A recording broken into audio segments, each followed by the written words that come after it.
The night my father told me to leave, he didn't raise his voice. He didn't need to. He stood in the doorway of his office, arms folded, eyes flat, and said, "You're not built for this family. Pack your things by morning."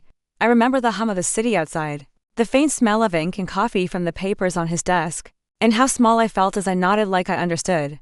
I was 22, freshly graduated and still naive enough to believe blood meant protection. I had grown up in the shadow of his company. It wasn't just a business, it was his identity. Meetings at dinner, calls during birthdays. Praise was reserved for balance sheets, not daughters. I tried to earn my place the only way I knew how, by working harder, by learning quietly, by absorbing everything. But when my stepmother entered the picture, the temperature of our house dropped. She had a talent for making suggestions that sounded like concern and ended like verdicts. I was too emotional, I was not strategic, I was better suited elsewhere. The final argument wasn't dramatic. It was surgical. They framed it as independence, as a lesson. I was handed a suitcase and a check that barely covered rent for 2 months. No safety net, no introductions, just the door closing behind me and the knowledge that I had been erased. The first year after I left felt like drowning slowly. I worked nights, learned days, and swallowed pride with cheap coffee. I took assistant roles, analyst roles, anything that kept me close to spreadsheets and negotiations. I learned how companies really bled through cash flow, through culture, through leadership ego. I learned to listen more than I spoke. And most importantly, I learned to wait. Winning doesn't mean doing nothing. It means choosing the long game when anger begs for fireworks. I didn't want to destroy him. I wanted to understand him. I wanted to build something that didn't need his approval and couldn't be dismissed. Years passed. I changed my name on resumes, not out of shame, but strategy. I watched his company from afar, reading trade news the way some people read horoscopes. I noticed the cracks before anyone else did. Expansion too fast. Debt dressed up as ambition. A board tired of being ignored. I made notes, not because I planned revenge, but because patterns don't light up by 30. I had partners, quiet ones, people who value patience and precision. We invested carefully, bought stakes in overlooked firms, helped them grow without noise. I became known for turning chaos into clarity. No one knew where I came from, and that anonymity was a gift. Then the market shifted. It always does. His company stumbled.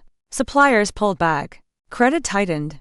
The headlines softened the truth, but the numbers told a harsher story. When the board announced they were seeking buyers, I felt something settle inside me.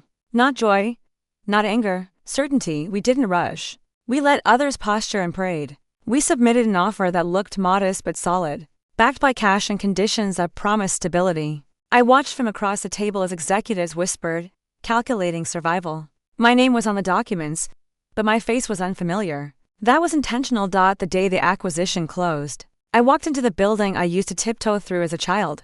The lobby hadn't changed. Same marble, same echo. But I wasn't there to prove anything. I was there to finalize terms. My father entered the conference room late. He always did that, control through timing. When he saw me, his expression flickered like a screen buffering. For a moment, he looked at me the way he used to when I brought home perfect grades, curious, measuring. Then the recognition hit. He didn't speak. Neither did I. The lawyers continued, voices smooth and neutral, outlining the transfer of ownership. I signed where indicated, my hand steady. When it was done, the room exhaled. Chairs scraped. People stood. Only then did he clear his throat.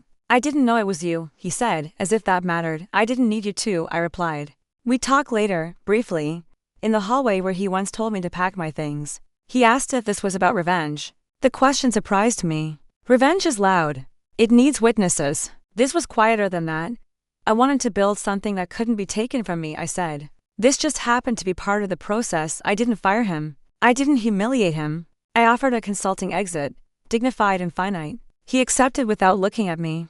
Perhaps that was his final lesson to me, that pride survives even when power doesn't. Running the company wasn't easy.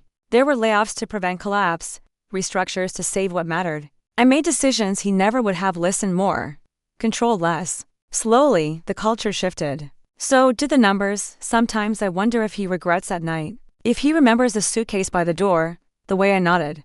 I don't need the answer. Closure doesn't always come as an apology. Sometimes it comes as a signature on a page, a company stabilized, a life reclaimed. I didn't return to prove him wrong. I returned because I had become someone who could. And as I locked the office each evening, I think about the girl who was told she wasn't built for this family. She was right. She was built for something bigger. If you want to hear more stories like this, stay close. There's always another truth waiting.